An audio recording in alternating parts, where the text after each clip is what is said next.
Hallo Leute, guten Abend. இன்று சனிக்கிழமை. heute ist Samstag. இன்னைக்கு சைக்கிள் நான் விடவே இல்லை. சைக்கிள்னு ஒன்று தான் ஞாபகம் வருது. das Fahrrad. Fahrrad அப்படின்னு சொன்ன உடனே நமக்கு அதுக்கான ஒரு வெர்பு வேணும் இல்லையா? வெர்பு வந்து ஃபாரன் அப்படின்னு சொல்லலாம். சைக்கிள் என்ன பண்ணுறோம், நம்ம ஓட்டுவோம், சைக்கிள் ஓட்டுவோம். அப்போது Fahrrad fahren. das Fahrrad, Fahrrad fahren. Ich liebe Fahrrad fahren. எனக்கு சைக்கிள் ஓட்டுறது ரொம்ப பிடிக்கும். lieben Sie auch Fahrrad fahren? உங்களுக்கும் ஓட்ட பிடிக்குமா?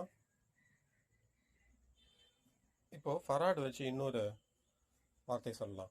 Fahrrad fahren வச்சு முன்னாடி ஒன்று சொன்னேன்.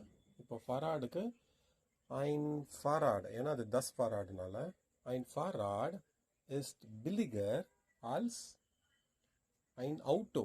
ஆட்டோனா என்னது? காரோட இது மலிவானது தானே சைக்கிள். அப்போது ein Fahrrad ist billiger als ein Auto. இந்த மாதிரி சின்ன சின்னதாக எளிதான நம்ம உபயோகப்படுத்தக்கூடிய பொருட்களை வச்சு சின்ன சின்ன வாக்கியங்களாக பழகுங்க. Deutsch ist immer einfach.